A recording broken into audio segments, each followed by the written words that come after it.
नाज़रीन असीं हिन वक़्तु वरी हिकु दफ़ो ॿीहर बीठा आहियूं। ही ओलिया आहे खानू जुड़े जो। ही शादीलार जे शहर जे बिल्कुलु 1 किलोमीटर जे फ़ासिले ते आहे ऐं ही जेको ज़िलो बदील ज़िलो थरपारकर ॿिन्ही जे विच ते आहे, जीअं लाहौर ऐं इस्लामाबाद रावलपिंडी वॻे। ऐं हिते हिल क़ब्रिस्तान में अशद ज़रूरत आहे, चौदीवारी हुजे, पाणी जो बंदोबस्तु हुजे, पर हिते कोन्हे। अक्सर करे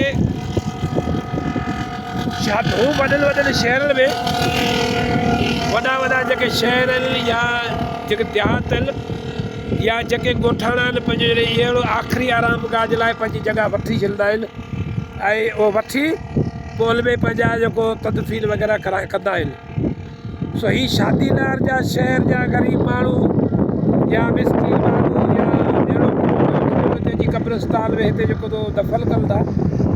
ऐं हिन जी हालति इहा आहे जो हीउ बिल्कुलु बाईपास जे पासे ते ई आहे।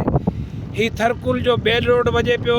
हीउ साबुत वारो ढोरो केटी वारो ऐं हीउ क़ब्रिस्तान जी जॻह जिते जेको आहे का बि सहूलियत कोन्हे। हीअ आख़िरी आराम गाह आहे, हू दुनिया हुई हर कंहिं माण्हू खे छॾणी आहे।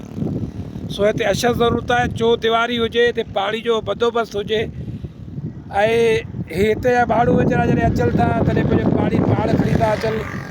ऐं हीउ वॾो हिते झंग आहे, हिनखे दीवार लाज़मी हुअणु घुरिजे।